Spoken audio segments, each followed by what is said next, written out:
The heating is done in reverberatory furnace in a strong current of air, and the products obtained are a mixture of sodium chromate, calcium chromate, sodium carbonate that remains unreacted, calcium carbonate, ferric oxide.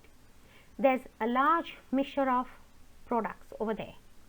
Now, the sodium chromate is soluble in water. It is then extracted in water.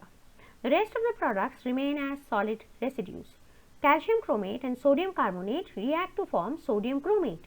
Being soluble in water, it is removed by filtration. So, we have an equation over here.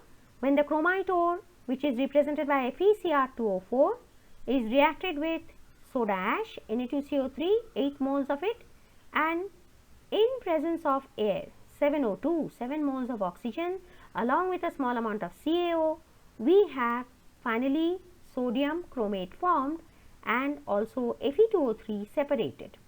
Carbon dioxide is evolved. It largely helps in making the product porous. At a temperature of 1000 degrees Celsius and the ratio of ore is to soda ash as 1 is to 2.5, this reaction is carried out. The solution of Na2CrO4 is then treated with concentrated sulfuric acid till it reaches the required specific gravity, after which more concentrated sulfuric acid is added. Now, the impurities like alumina and silica are removed by precipitation, and the clear solution after adding from more H2SO4 concentrated is then evaporated. So, we have to filter after removing the impurities of alumina and silica in the form of their hydroxides, and then the mother liquor is evaporated and we get Na2CrO4 still.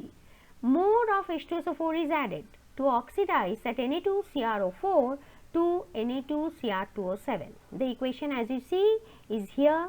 It is Na2CrO4 plus concentrated sulfuric acid giving you Na2Cr2O7 plus Na2SO4 plus water.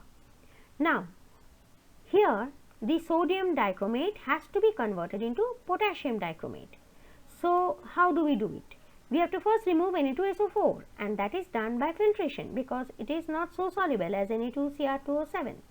So, now after filtration and removal of Na2SO4 as a solid residue to the mother liquor of Na2Cr2O7, KCl is added and K2Cr2O7 is obtained.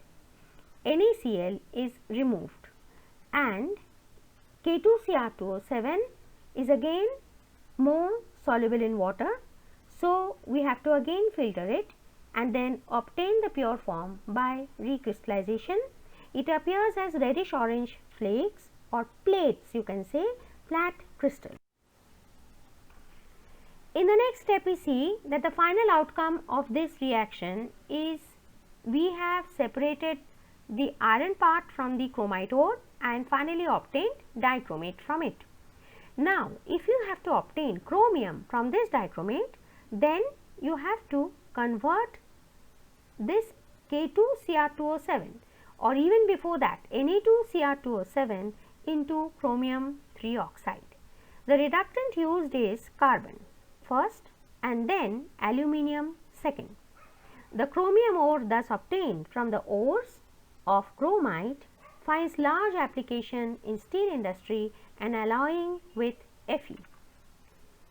Next slide, we see here that K2Cr2O7 is used in many ways.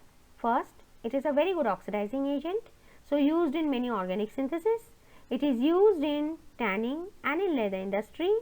It is also used in dyeing and printing industry. Now, in pickling of brass alloy, removing of scales of carbon from the surface of the alloy, it is also used in bleaching of oils and as a preservative of wood. What makes potassium dichromate so useful as an oxidizing agent? Let's see.